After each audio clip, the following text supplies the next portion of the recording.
Good morning. Good morning, Joshua. Howdy, howdy. How are you this morning? I am fantastic. Ah, Baby woke up again at 6 after waking up at like 2, and then I fell back asleep, and then my alarm went off. So I am perfect. well, this is going to sound really terrible, but man, today would be a great day to come to church. It is gorgeous outside. I know. I was listening to our broadcast. I think it was last week or the week before, and it was that we were all like, it's such a gloomy day. You just want to stay home. It's like the opposite today. Oh, yeah. Yeah. Well, today. No, never mind. Jimmy's a little edgy this morning. Watch out. You never know. You might get a rant out of him. You don't know. You arrive on campus, to discover the internet's down, and I don't know if you know, but the internet's a little important these days. And so we arrived. Good morning, Arkansas. Good to see you, Miss Donna. Glad that you're there. So, yeah, this morning started off because I got up and I was going to turn the AC down in the worship center for the worship team rehearsal. And I opened up the app and all of the thermostats are offline, which can mean only one thing. The internet is down. The internet is not bueno. And you don't know whether it's here or whether it's everywhere until you get here and start looking. So, fortunately, we did a hard reset on the internet, and, well, we're here. So you just had to get those hamsters spinning again.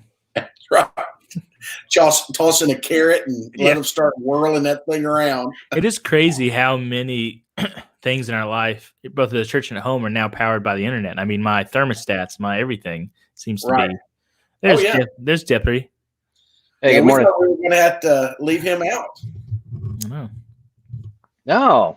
There's always a delay because I've heard you guys for like 2 minutes. Okay. So be careful what you say about me when I come on. Right. We definitely don't want to try the dump and chase. I don't think we have a dump button. So that's right. A 15-second delay. Yeah, you don't want to try that. So, well, in the way of announcements, we don't have just a ton. You two guys and myself, we will be enjoying the largest connection class that we've ever held at one time here at the Little ALF via our Zoom conference at 11:30. So looking forward to that. Excited to see how that works this morning. Hey, ready to try it out. And so we're excited. We got 17 registered and looking forward to it. We've given them all the information to read. So if you're watching us today and you're going to be in a connection class, just know there might be a test. So you probably should have read up. And so that's going to be good. I'm looking forward to that. And also I want to say on behalf of myself and everyone here, the worship team, the AV team, over these weeks, we've had some folks bring us, some goodies, and there were goodies on campus this morning. It's the pumpkin bread, Jeff. Yeah, that's what you get for not coming to campus. Man. But I'm practicing social distancing. I'm trying to do what my governor says. I'll save yours for you. So, but on behalf of myself and everybody, we just want to say thank you. It's very generous. It's very thoughtful, and it means the world. And we love doing what we're doing, and we will love doing it even more when we're doing it in your physical company. Amen. But until then, we will keep serving and encouraging and being a part of your life, even at distance. Let's see. Okay. Hey, and I do know there's something in the fridge, Josh. So just because I'm not there doesn't mean I can't go get it.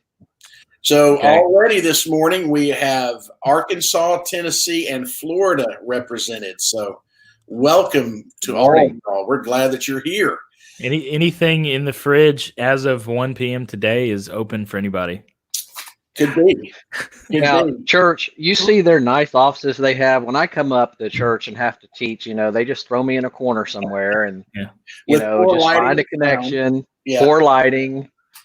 Yeah, we put him in the interrogation chambers. We don't even pay him anything. No. No. You pay me through gear. I get a shirt. Right. Yeah, that you made. You have to make your own gear.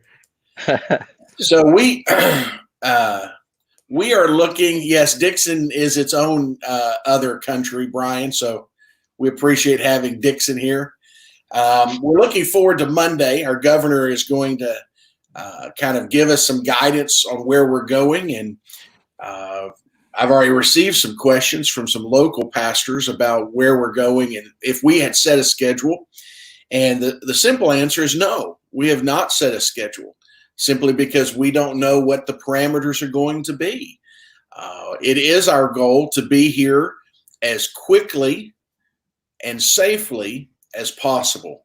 And we're going to do everything we can to accomplish that, and working inside the parameters of the leadership. So I can say that, there's one thing that in light of current events that we are going to be transitioning to on campus when you come home is we are going to be bringing in offering boxes or gift boxes.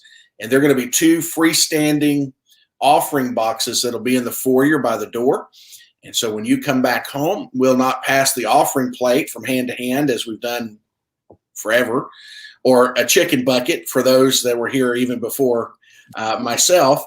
But you'll be able to give your gift in the offering box as you come in or you go out. And so that's mindful of sanitary type things. And so it'll be a little different, but it'll be different for all of us. So we're looking forward to that. And you no longer have to look Ronnie in the eye when you don't put anything in the offering plate. That's right. You don't have to. Yeah. And but if you give cash, it's okay. We have enough deacons. We'll just cycle through them. Yeah. So it's okay. And so we'll have those on campus for you when you arrive home. We also have been talking about trying to put together some hand sanitization stations. The challenge that I'm facing is all the equipment is 60 days from even being able to ship. So, I don't know what we're going to do there, but we will be bringing together a team to help us to organize, to plan how to make sure that our campus is clean and safe and ready to have you guys home, when the opportunity affords it. So just understand this, be patient. We're going to do everything we can as timely as we can, but your health and well-being is our paramount interest. So with that in mind, I just wanted to kind of bring you up to date. We'll be looking to see what the governor has to say on Monday. So. Yeah, it looks like somebody said Tennessee's starting to open up tomorrow. Yeah, I think Georgia is too. So, I mean, you'll see it around the country a little bit. We expect some kind of change or plan. We just don't exactly know what yet. We'll find out mañana. But Jimmy and I and Jeff have already talked about certain contingencies, so we're not like just completely waiting. We have some ideas of what we would do if that scenario happens. So, and I am excited to say this. We haven't quite ironed out all the details, but it is our intention to maintain this Sunday school class after the time of the virus, because we've built relationships and we want to continue to minister to you. So this will remain after we start coming home to the campus, and we're going to work that out. And then, of course, our usual broadcast at 10 o'clock.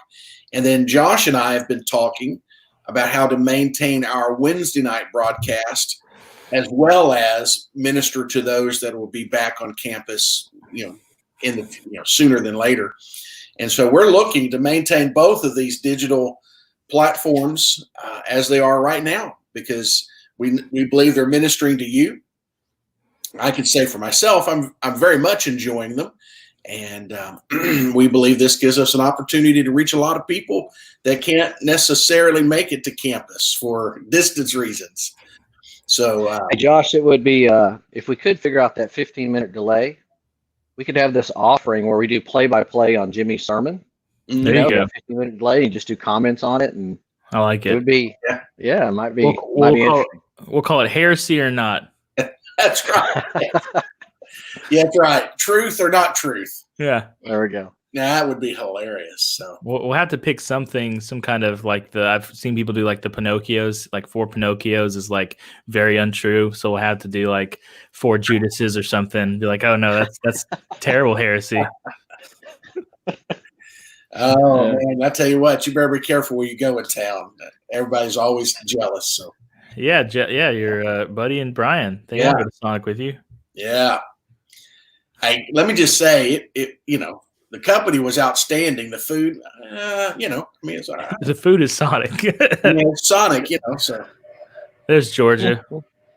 Better late than never. yes, now we're represented in 5 different states. That's really all we cared. Okay, we just need that Georgia representation for tax purposes. Yeah, the demographics. We just need your demographic.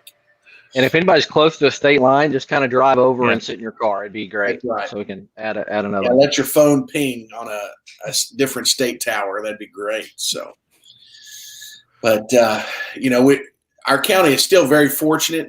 Where the number of cases confirmed, and I still think we will see more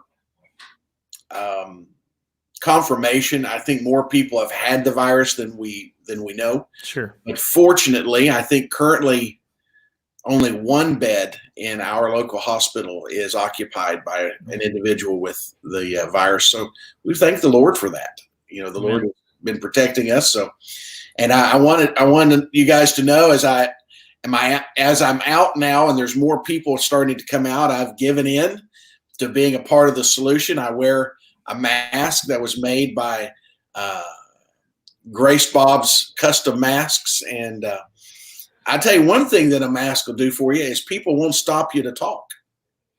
Good point. I don't know if they didn't recognize me or they didn't want to talk. I don't know which one, but so there is an upside. If you don't want to stop and talk, wearing a mask will get you by. And you can know whether you brush your teeth or not. True. Yeah, you can just let that go. Let me just say this as a PSA, is if you're wearing protective materials, don't throw them someplace other than in your car or in the trash. Can I just say it makes my head explode to go somewhere and someone has taken the time to wear plastic gloves and they toss them in the parking lot. Don't be a pig. All right. Don't solve one problem just to create another. Let's all be diligent here. I told y'all, man. Let's leave it the way we found it, or at least a little bit better. Stop making the Indian cry. He's a little edgy, guys. Be careful. Don't push him. Yeah, I need a second cup of coffee. It's been, I'm telling you, put some sugar in it. An interesting morning. So, but that was a hook 'em. No, good morning to you, brother. Did any of the Longhorns actually get drafted? Yeah, not until like the 3rd round, though. Okay, I knew the pickings were pretty slim. So now, who posted? Was it you or Jared about a lot of the Aggie highlights every time they showed someone? Oh, that's Brian. Yeah. Brian. Okay, all right. Yeah, we did. We can't really talk. We didn't have anybody drafted till the 3rd round either. Although we did have a punter drafted. How often does that happen? Right. Wow. I remember who was it? The last time a punter was the number 1 draft choice. He went to the Raiders back in the day. Now he could. Yeah, they drafted Janikowski in the 1st round, and I mean that was insane. Now he did last. Not a punter, but that's okay. Yeah, he lasted forever, and he kicked like a 64-yard field goal. Yeah, he was a kicker, but I don't think anybody will be drafted. The last time somebody drafted a kicker really high was that kid from Florida State, Jeff or Jacob will know that, and he didn't turn out so well. So. Now, I do gotta say this. I'm not hating on the NFL, but it was a little weird to watching that going on. In light of things going on, and you realize some of these guys are just became multimillionaires. Yeah, and then you got Roger Goodell making $44 million a year just sitting in his chair in his T-shirt. Yeah, that was the most awkward thing ever. I was like, how long do we have to tune into him turning around, going, "Come on, guys, cheer for your team," and then like slowly turning around? I'm like, I'm over it. I'm done. Well, how about some of those teams couldn't even muster enough fans to fill the Zoom board? Yeah, like the Chiefs, they had like 4. I'm like, y'all just won the Super Bowl. You can't get 11 Chiefs fans on at once. Good Lord. I don't know. What are you going to do, right? So I don't know. I am looking. I guess I saw basketball is looking to reopen their camps. Their practice facilities, yeah. Yeah. So I think it'll be a good thing once we start moving towards some sense of normalcy. So I just hope we don't experience a relapse, as it were, but we'll just have to wait and see. Yeah. We'll have to wait and see. So, well, all right. Well, it's getting about that time. Who's the lead pilot today? Jeopardy. I got it. Okay. Well, I'm going to bow out, and I'll see you towards the back end of this little train that we're driving. When we go heresy or not with Jeff. Heresy or not, I'm taking starting right now. So when you go off screen, you can do the thumbs up or thumbs down because I'll still get to see you in the ghost mode. So good morning, everyone. I did post earlier Philippians chapter 2, verses 14 through 15 is where we're going to be this morning. But so probably over the next several times that we're together, I'm going to sort of camp out in Philippians a while. It's four chapters. It's sort of dubbed the Epistle of Joy, or the Joy chapter in the Bible. So we'll talk about joy, whether what can kill our joy, maintaining our joy, maybe a few other topics down the road. But let me do a quick introduction on Philippians before we get started. But people today are consumed about consumed with this pursuit of happiness.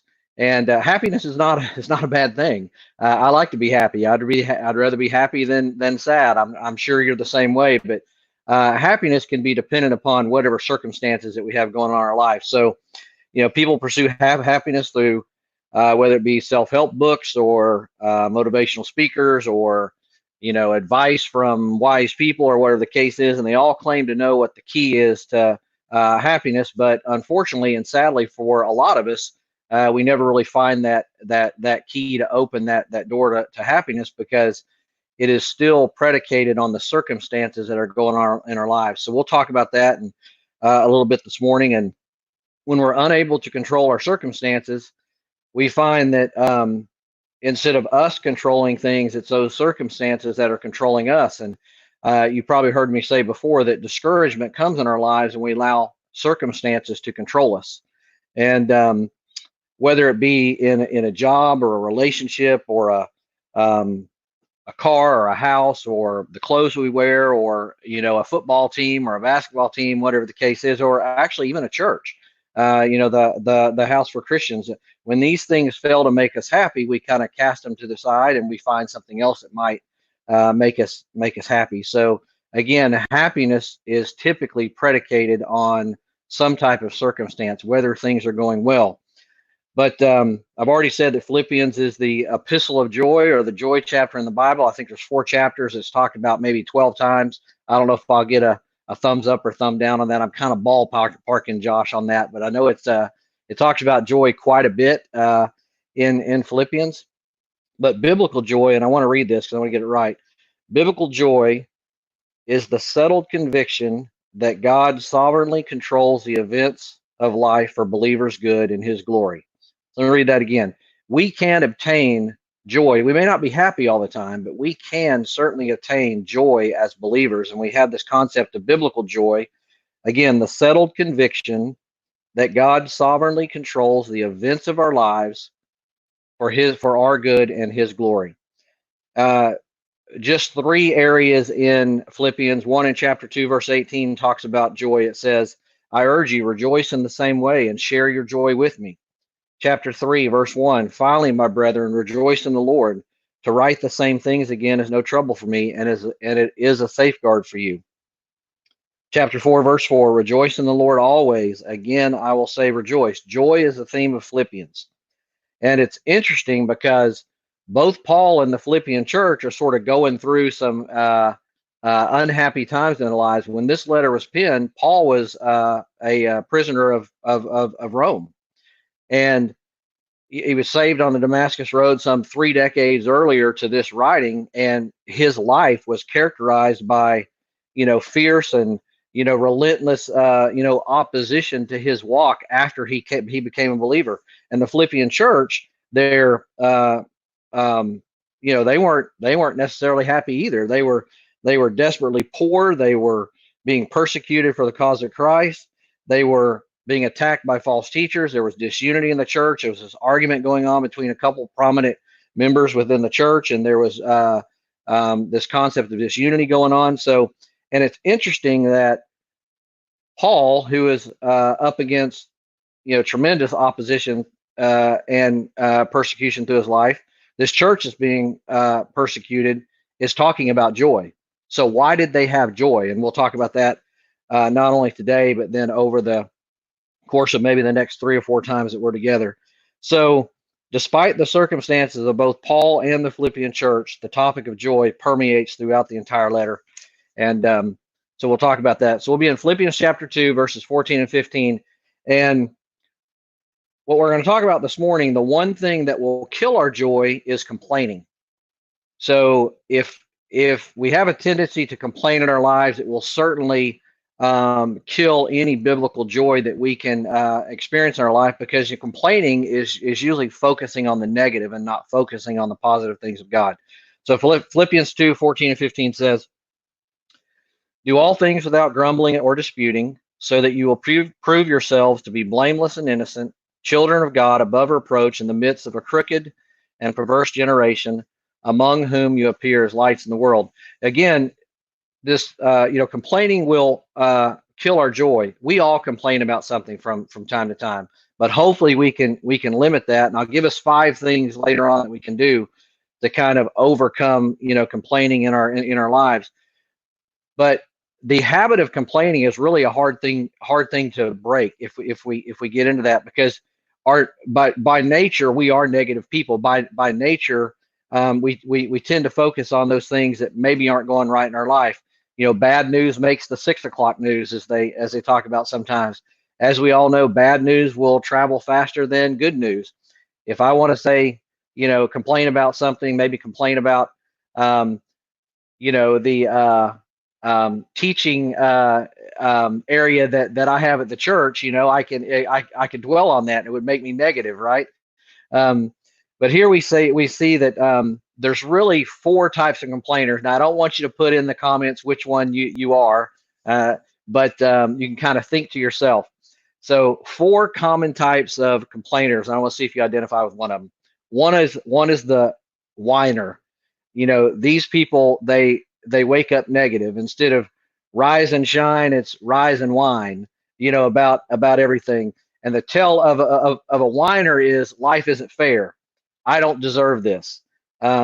Everybody else gets all the breaks. I'm left out in the cold. And what I want to tell you, though, is for the whiner, life isn't fair. God has never said that life would be, a bed of roses, that life is fair, especially this side of heaven. On his side of heaven, when he makes things right, yeah, things will be fair. But the thing is, God is just, and God is fair, and God is loving. But, our lives are filled with, we live in a fallen world, in a sinful world, right? So the things that happen in our life are not always going to be happy, fun-loving things. There's going to be things that are negative. So are you a whiner? Do you always complain and look for the negative and talk about things not being fair? The second thing, are you a martyr? So do you always say, no one appreciates me? You still do things, but you complain about that because no one gives you recognition, or no one complains about it.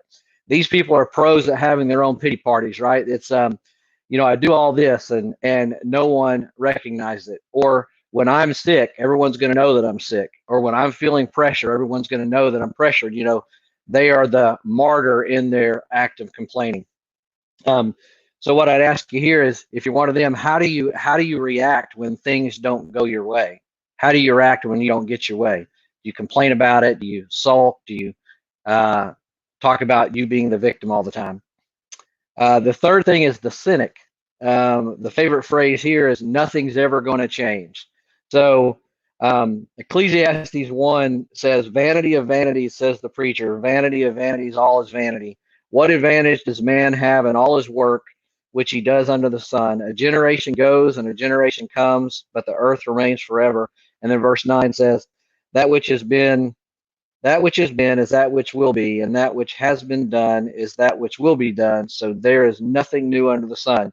This type of complainer, the cynic, says, like, it's everything's useless. I could just keep, going to work, keep going to church, keep,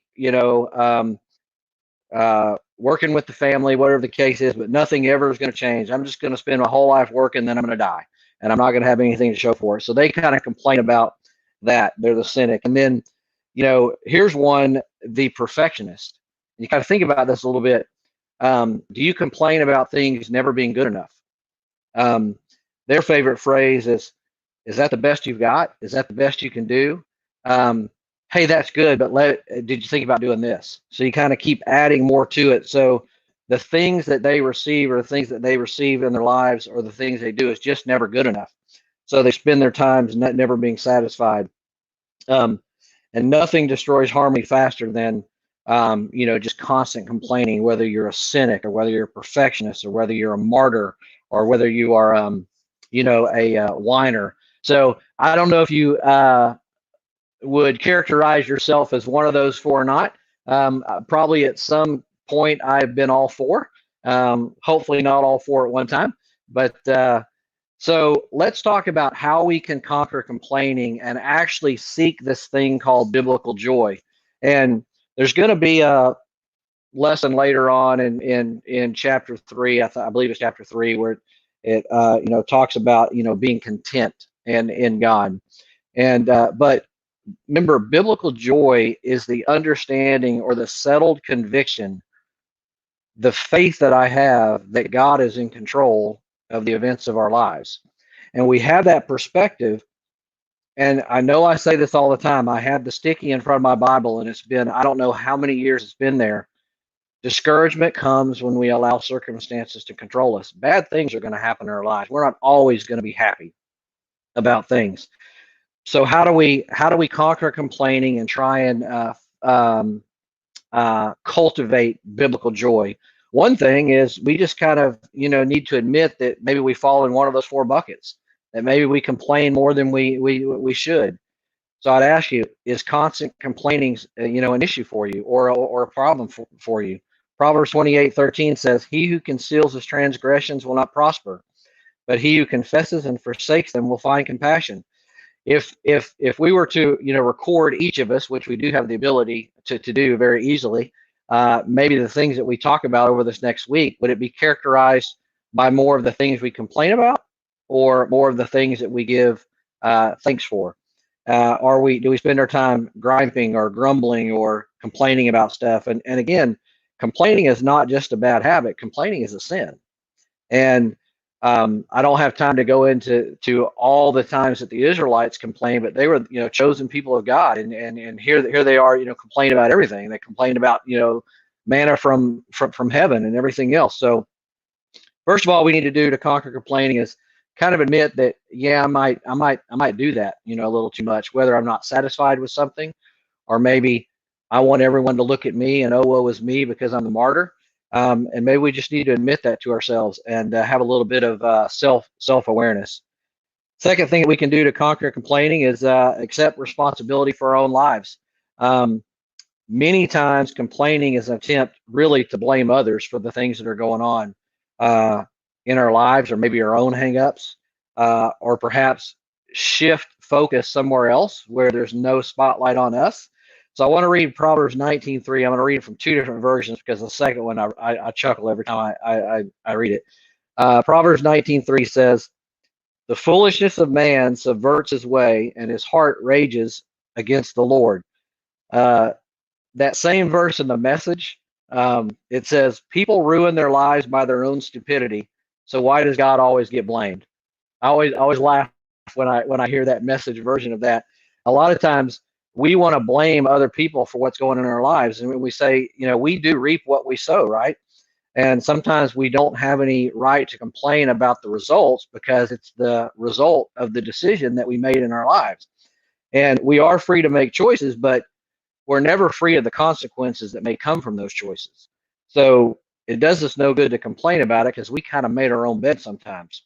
If you're tired of being in debt, I'll ask you, are you irresponsible about your spending habits or your saving habits?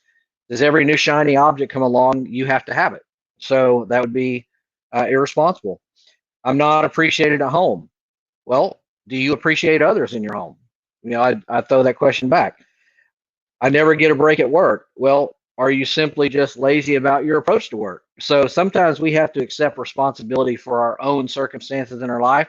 Now, I know things happen that are out of our control sometimes, and especially during this time that we're in right now, whether it be sickness, whether it be loss of a job, not you don't have the ability to go to work because the state is shut down or your city is shut down. So I get that, and it's not always there are outside forces sometimes that kind of come in and give us pressure, but we don't have to complain about it because we can't really change it. So again, we have this pursuit of biblical joy, which is a settled conviction that God is sovereignly in control in my life for my good and His glory. But there's three types of people in this who in sort of accepting responsibility. One is accusers. They always say, "Hey, it's your fault. It's not my fault." When Adam sinned, he took it like a man and blamed his wife. And when that didn't work, he blamed God and he said, "Hey, you're the one that created her." So it was Adam's sin, but he blamed God and he blamed Eve. Excusers, they always say, "Hey, it's not my fault. I just, a product of these circumstances, and it's someone else's issues. I'm being negatively impacted because of someone else." And then we have choosers, and those who are really successful accept responsibility and move on. So if we're going to conquer complaining in our lives, first of all, we need to admit that we might have a problem. We're not perfect. Two, maybe accept responsibility for the circumstances that are in our life. Again, discouragement comes when we allow those circumstances to control us. But if we're so happiness is a fleeting thing based upon circumstances, but joy can be something that's constant in our lives when we have the conviction that God is in control, and He's in control for our good and His glory. Thirdly, develop an attitude of gratitude. We can conquer complaining in our lives when we're just thankful for things in our lives. First Thessalonians says, "In everything give thanks, for this is God's will for you in Christ Jesus." God does want us to be thankful in circumstances, but He doesn't say for all circumstances, because quite honestly, there's certain things in our life that just aren't that I'm not thankful for. I'm not thankful that people get cancer. I'm not thankful that someone has lost their job. I'm not thankful that relationships crumble around us from people that I love. I'm not thankful for those things because they're bad things, right? And I want the best for people, but developing an attitude of being grateful is the skill that I think we all can cultivate a little bit better. Instead of focusing on the negative, what are we thankful for? And I know I've heard Josh and Jimmy in their prayers, and they just say they're thankful for what things are not sometimes. Yeah, this might be a bad situation, but it could be a lot worse. And let's be thankful for what didn't happen in this situation. So the antidote for complaining is, developing or cultivating an attitude of gratefulness or gratitude, and learning to be grateful and thankful for the things that we have instead of focusing on the things that we don't have. And being grateful and being satisfied are two different things. So I just said earlier, what was it? Taking responsibility for the circumstances in our own life. You don't have to be satisfied where you're at. That doesn't mean that you're, hey, I'm just going to sit here and do nothing. If you're not satisfied in your position at work, do the things you need to do to do something different, or to move up the ladder, or across the organization, whatever it is. If you're not satisfied with your debt situation, do the things that you need to do to get out of debt. Cultivate good financial discipline. So being satisfied and grateful, are two different things. And if we're not satisfied with those things, then let's cultivate the things in our lives that'll get us to where we want to be. But we can be grateful where we're at for sure. Paul learned to be content in Philippians 4:11. He said, "Not that I speak from want, for I have learned to be content in whatever circumstances I am." Remember, Paul he had trials and tribulations, throughout after the Damascus Road on, he had lots of things going on in his life, and he's writing to a church that had a lot of things going on in our life, and he's talking about joy, and he's saying, later on we'll talk about being content where we are at, and cultivating this discipline of biblical joy in our lives is simply being content and understanding that God is in control. We may want to get to another point in our lives, but we get there in God's timing. We get there in the right way and not complaining every step of the way. And when we learn to be happy and joyful in spite of our circumstance, then I think we're well on our way towards cultivating this spiritual maturity.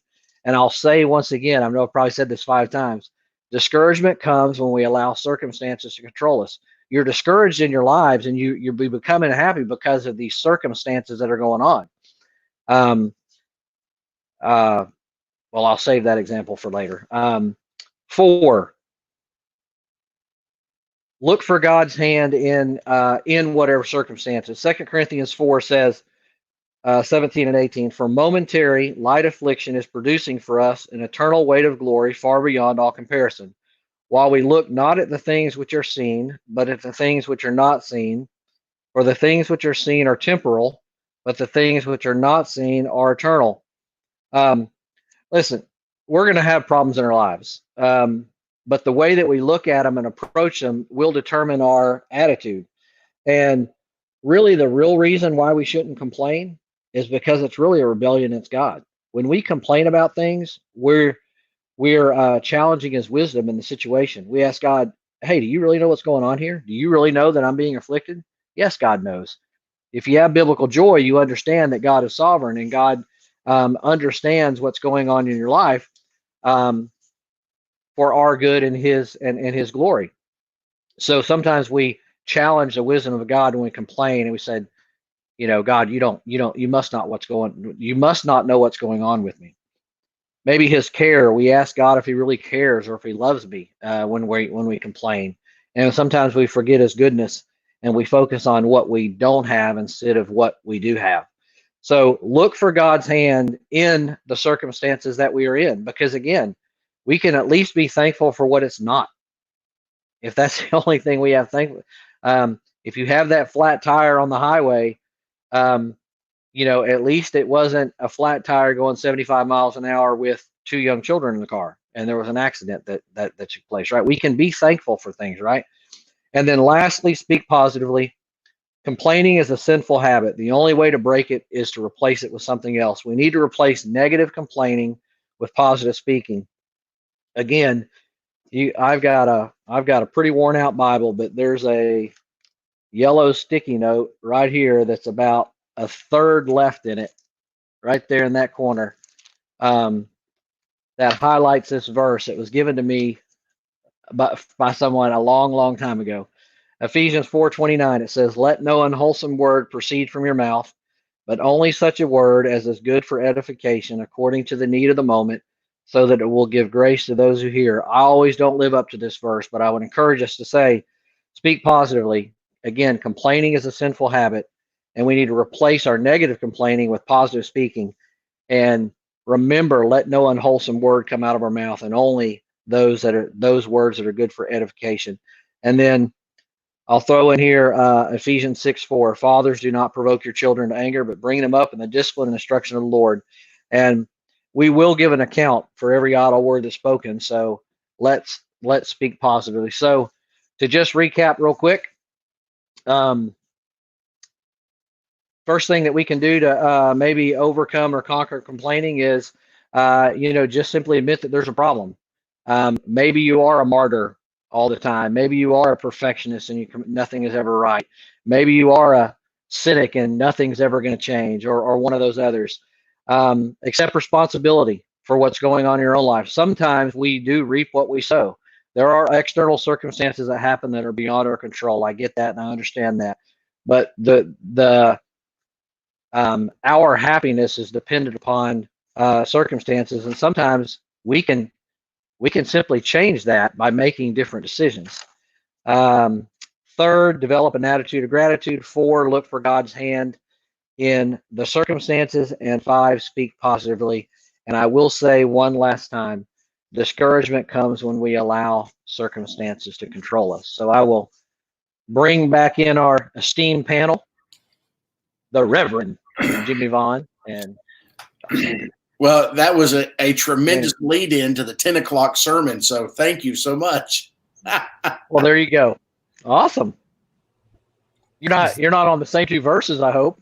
No, that's all right. Okay. We could run them again and we'd be all right.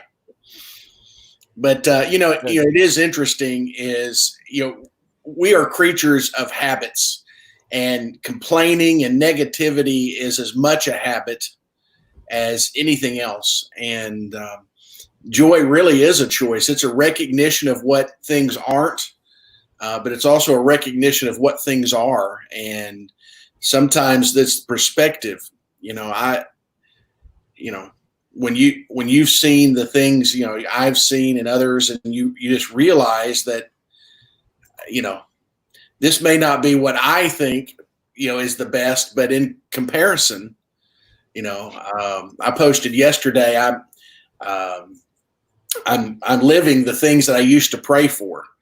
And so that was a good word, your uplook determines your outlook for sure. If you're staring at your feet, then you're going to have problems, and you're going to self-perpetuate and self-fulfill those prophecies sometimes.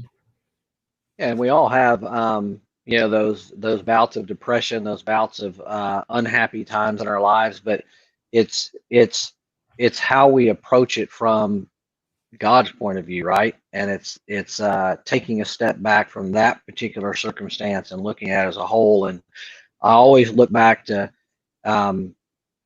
Jackie Priest, and there's many people that I could name, but as she was going through her last days, just the joy that she had through that sickness it stayed with me today. We would go and minister to her, and we'd leave there and we'd shake our heads and say, I think I was just ministered to. And I think that was for me and not for her.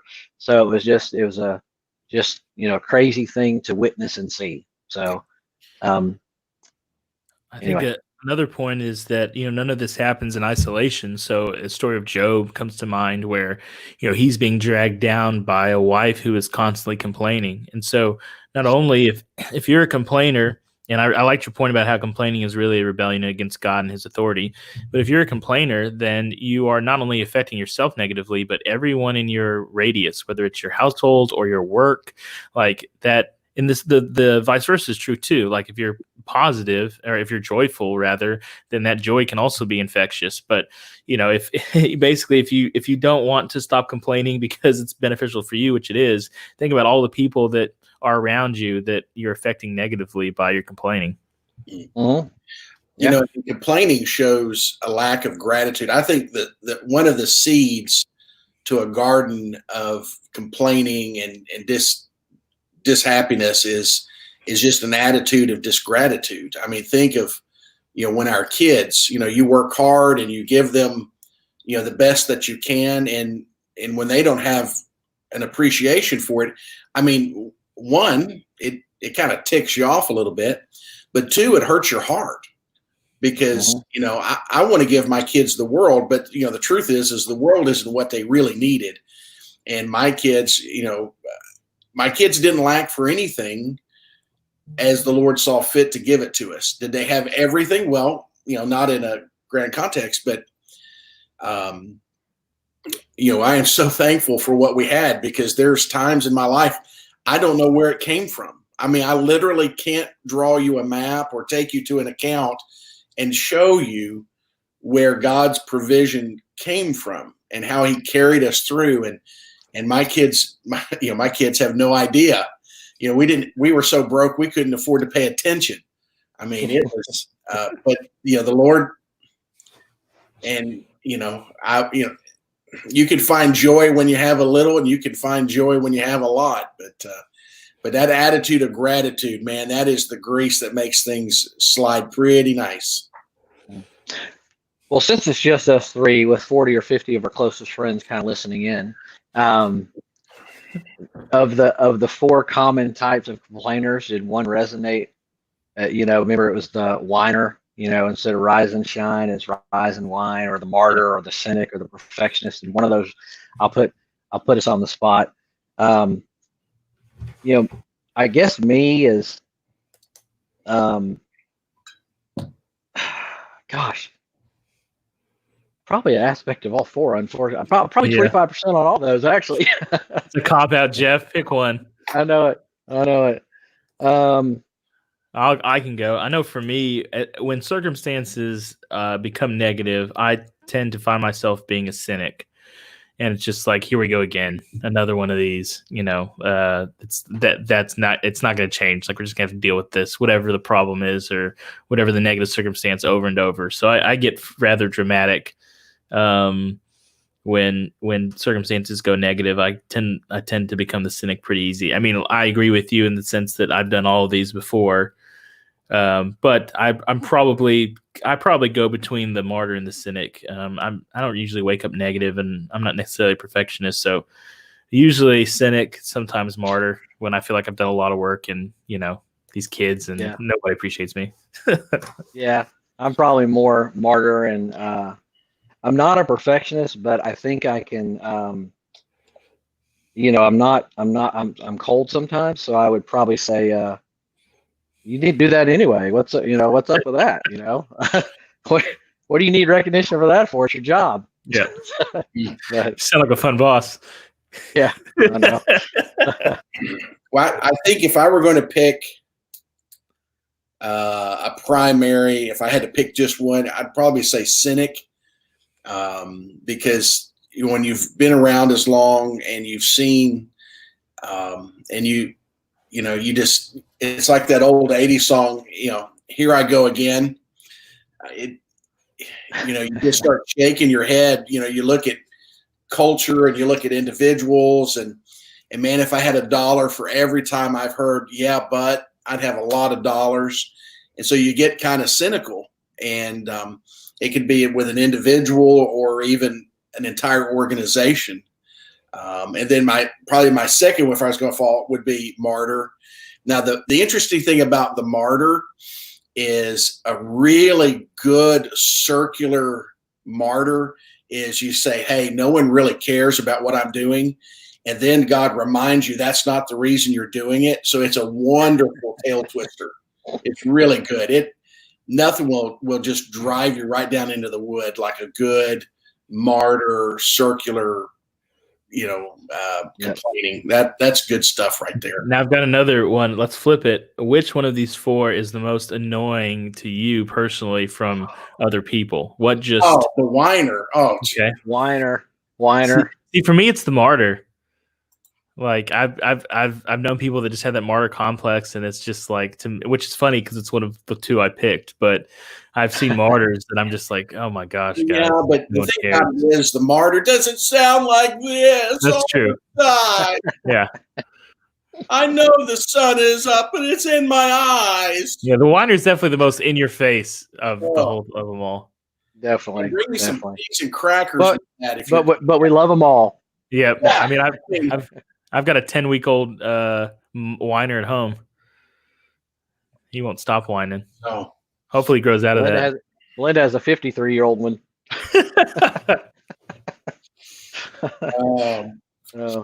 Conquering complaining, though. So, you find the room for the pity party.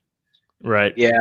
And I it's okay to go there every now and then. You just can't live there. I mean, like you say, Jeff, life is not fair. It is not equal, and equal doesn't always fair, and fair doesn't always mean equal. But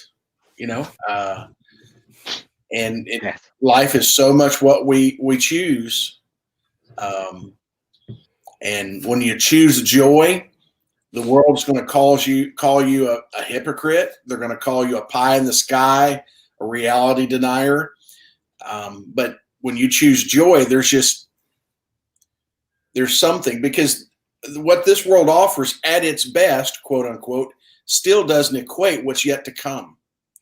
For all of us, the best is yet to come. And if you take it even to the point of death, for me to live as Christ and to die as gain, I get a promotion when the casket comes. I'm not looking to it, but when we see eternity in a proper perspective, so. Well, And joy. Sorry, Josh. Go ahead. Go ahead. I was going to say, and we have to remember, joy is, it's not all grins and giggles all the time either, right?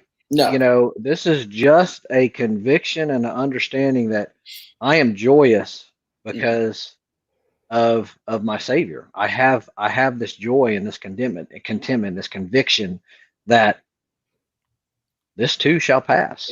One way or the other.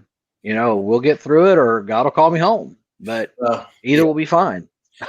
Well, two of us are old enough. I can't speak for the younger, but we've stood with tear-filled eyes with a heart full of joy. Yeah. And that's incredible. It's so non-logical as far as the world goes, but you really can. So. Well, and when you said, discouragement happens when we allow circumstances to control us, I think that's good perspective, because we look at circumstances as, oh, this is something that's happening to me, and then we look at some of our reaction to those circumstances as if we can't control them.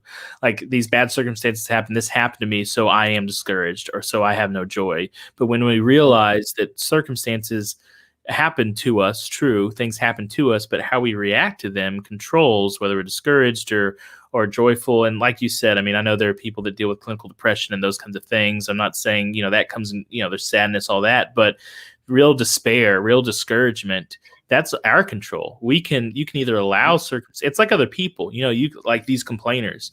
If someone's complaining around you, you can allow that person to drag you down, or you can choose, like, they're not going to rob my joy. They're not going to steal my joy. So I thought that kind of hit me hard, that, these circumstances happen to us, but the discouragement or whatever, that's our reaction to it, and we can change that. Yeah, Josh, you're exactly right. The only thing we have control over, 100% control over, is the way we respond. We can't control what happens, but we have authority over how we respond to it, and and that it changes a lot of things. It really does. And I think our world teaches the opposite. They teach that you're happy when everything's good, if you're healthy and your bank account's healthy and you've got a nice car, like that. Those things make you happy, versus when you lose your job or whatever things happen, then you're unhappy. And the world has no concept of biblical joy. It's an anathema to them. They have no idea what it is. Yeah, and when that car no longer makes us happy, well, because it is a cool, happy feeling to go get another car. Sure. That is a nice feeling, but when our happiness is based in things, we start replacing those things. Right. Or relationships, we start replacing those relationships. So, yeah, because it's fleeting, it comes and goes. Yeah. So, yeah, good. Let's see. We are close to it, so we just want to say thanks to everybody for being here. For those of you that are registered for our connection class, I'll see you at 11:30. Well, actually, all of us will see you at 11:30 on the Zoom platform. So we're looking forward to that. This is our first time to do that. I know Jeff has probably worked with Zoom more than the rest of us, but I'm really looking forward to this. It's going to be a wonderful experiment of what our future is going to look like in some aspects. So if you're with us, be sure we're going to be cranking up the morning worship here in about 15 minutes.